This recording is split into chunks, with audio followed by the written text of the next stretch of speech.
آپ کوئی بھی چیز کرنا یا بنانا چاہتے ہوں تو آپ گوگل پر لکھیں، گوگل ہزاروں جواب ایک لمحے میں ڈھونڈ کر دے دے گا کہ یہ چیز کیسے ہوتی ہے یا کیسے بنائی جا سکتی ہے۔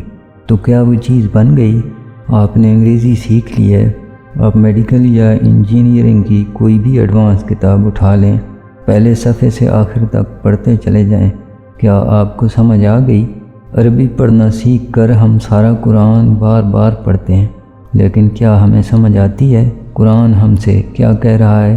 یہی فرق علم و عالم کا ہوتا ہے۔ عالم وہ ہوتا ہے جو وہ چیز کر کے یا بنا کر دکھا سکے جو گوگل بتا رہا ہو، وہ جو میڈیکل یا انجینئرنگ کی کتاب سے کسی پیچیدہ مشین یا کسی بیمار کی بیماری کا علاج کر سکے۔ علم تو گوگل اور ویکیپیڈیا کے پاس سب سے زیادہ ہے، لیکن وہ عالم نہیں ہے، وہ اس پر عمل کی دنیا میں عمل کر کے کچھ نہیں کر سکتے۔ عالم ہمیشہ عمل والا ہوتا ہے۔ قرآن پڑھنا علم ہے، اس پر اپنی زندگی استوار کرنے والا عالم ہے۔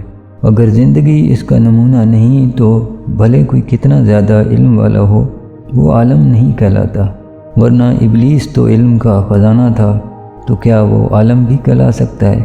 قرآن سورہ بقرہ میں ارشاد ہے، جب اللہ نے فرشتوں سے کہا وَإِذْ قُلْنَا لِلْمَلَائِكَةِ اسْجُدُوا لِآدَمَ فَسَجَدُوا إِلَّا إِبْلِيسَ أَبَىٰ وَاسْتَكْبَرَ وَكَانَ مِنَ الْكَافِرِينَ، اور اس وقت کا تذکرہ کرو جب ہم نے فرشتوں سے کہا کہ آدم کو سجدہ کرو، چنانچہ سب نے سجدہ کیا سوائے ابلیس کے کہ اس نے انکار کیا اور متکبرانہ رویہ اختیار کیا اور کافروں میں شامل ہو گیا۔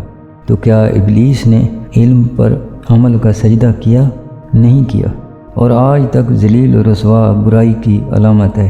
ہم آج کے مسلمان بھی اسی لیے رسوا ہو رہے ہیں کہ دعویٰ تو ہمیں علم کا ہے، لیکن یہ علم ہمارے عمل کا حصہ نہیں بن پا رہا۔